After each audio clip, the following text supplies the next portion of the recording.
Isang mapagpalang araw po sa inyong lahat, mga mahal kong kabarangay, Barangay Namayan, hello po.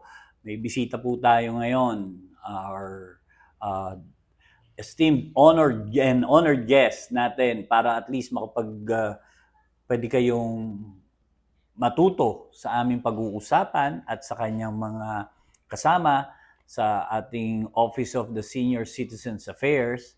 Siya ang tinalaga po ni Mayor Menchie Abalos para at least matulungan ang mga senior citizens natin. Ang lagi ko sinasabi rito sa Barangay Namayan, ang aming foundation. Kung bakit maganda ang Barangay Namayan, hindi lang naman po sa akin nanggagaling yon, ay because of the senior citizens, because of our lolos and lolas. Pero syempre, kailangan lagi tayong nakaagapay sa ating mga lolos and lolas dahil sila yung foundation natin at ayoko mag-iba yung foundation na yun. So, marapat lamang na inimbita natin ang ating hepe ng OSCA na walang iba kung hindi sa nakikita nyo na ngayon ay si Konsehal Boy Esteban. Noong ko pa ho siya kasama, siya ay counselor noon, isa sa mga 1992 SK chairman po ako, very idealistic. I was very, very young then. At siya po ang isa sa mga konsehal ng panahon na yon. Wala pa po si Konsehal Benhar Abalos noon. Nauna po si Konsehal Boy Esteban. Kasama po sila. Mayor Ben. Si Mayor Ben po ang mayor noon. Tapos ang kanilang vice mayor noon, kung hindi ako nagkakamali, ay si Dr. Mon Guzman. Yan. So, ang ganda ng balitaktakan noon. Nandun sila Attorney Gahol, nandun sila Seriñas, tama po ba? Doon si Vice Mayor, naging Vice Mayor Rene Santa Maria. Ang gagaling, ang daming abogado at meron pang may accountant noon no? Konsi? Talagang may teacher, si Eng Asistio, na dati rin humawak ng OSCA. Si Kuya Eng. Di ba po? Yan ang mga magagaling noon na konsehal, mga naging konsehal na pinanonood naming first batch ng SK. At sa kanila kami hangang-hanga. Anyways, bibigyan kita ng pagkakataong bumate sa mga tiga-Namayan na nanonood po na sa atin, Konsehal Boy. At binibigay ko po ang floor sa inyo. Salamat, Kap, Dr. Well, ako po si Boy Esteban, talungkulan sa ating lungsod ng 18 years po bilang isang konsehal.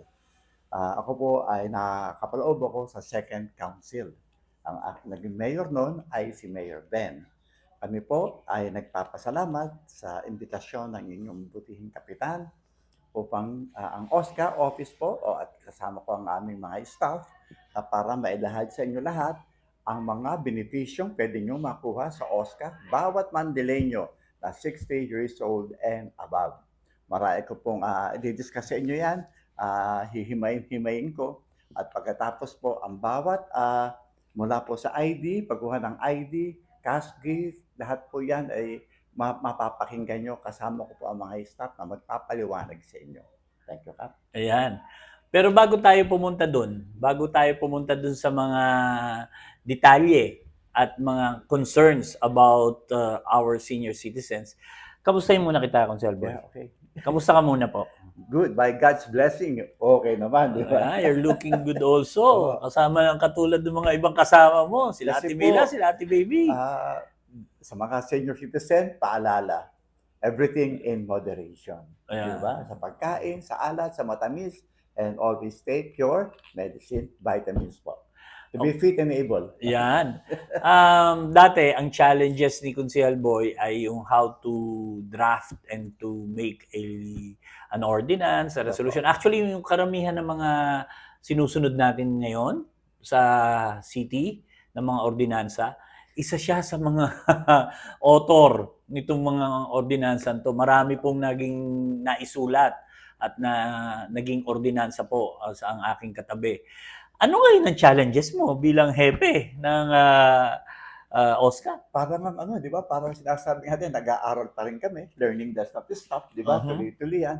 Pero ang aming primary purpose talaga sa OSCA ay mabigyan natin ng sapat na serbisyo ang ating mga Mandilenyong senior citizen. Yun. Yeah. Ganun kayo kamahal. Hanggang ngayon, public servant. Ano ang motivation? Bakit hanggang ngayon, public servant ka, konsyal? Na-imbed na ata, nasa puso na yun. Pag Ayun. talagang totoo ka, na talagang gusto mo magsilbi sa mga tao, hindi na ata mawawala yun eh. Oo. Di ba? Na-experience mo Pero yan. this is a thankless job, Masaya almost po eh. thankless job. Basta't nakakatulong ko po sa mga tao, napakalaki pong ano yun, indulhensya po sa ating Panginoon. Okay, narinig natin si Kunsihal Boy. Okay? Una muna, gusto kong sabihin sa inyo, bakit ba meron tayong ganito? Meron tayong previews yung kay Kunsihal Cheche, lalo na pagdating sa mga obstruction, sa mga ginagawa ng BOC, o Barangay Operations Center, pero iba na po pangalan ngayon, si Macna. Pero ganun pa man, kaya natin ginagawa to ay pinalalapit natin ang mga taong may dahilan o merong kaalaman sa City Hall dito sa inyo. Okay? Ito yung isang pamamaraan natin dito sa ating barangay kung paano natin, paano kayo may inform, paano ma-disseminate yung information sa inyo at least hindi kayo naliligaw. At least dito, malalaman natin sino ang dapat taong kinakausap nyo. Dito, malalaman nyo kung sino rin ang dapat yung sisihin kapag hindi nakakarating sa inyo yung mga programa. Yan. Tama. Lahat ng bagay ay, lahat ng mga programa ng national, local, saka barangay ay may mga point persons. Okay?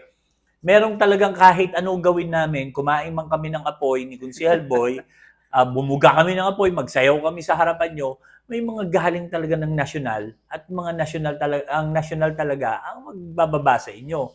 Nakaabang lang din kami. At meron naman na nanggagaling sa local. Sila naman ang concern nun. At meron para galing sa barangay. So, abatan nyo kami, mga mahal kong kabarangay, sa susunod na segment, meron kaming mga taong isasama dito. Kasama ko ang ating barangay kagawad na naka-assign sa senior citizen. Batang-bata, pero siya ang naka-assign sa senior citizen. Walang iba kundi boy din.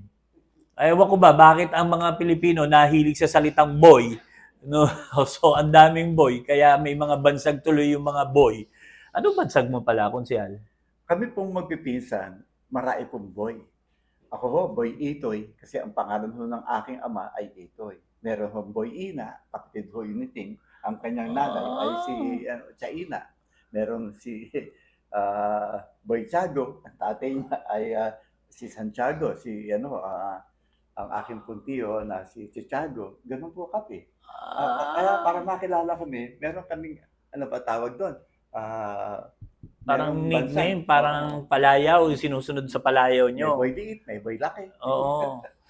Okay. Shout out kay Kuya Ting Victorino. At Ting, pinsan hi. niyo po pala yung buo, no? Isang buo ko si Tig. Alright. Okay. So, yung susunod naman natin, Boy Acer. Okay? Ang kasama. So, abangan nyo po. Kasama rin po ang ating presidente ng ASIM dito sa Barangay Namayan. Walang iba kung hindi si Ate Laila Beldad. So, abangan nyo po kami sa susunod na segment. Maraming salamat po. Thank you.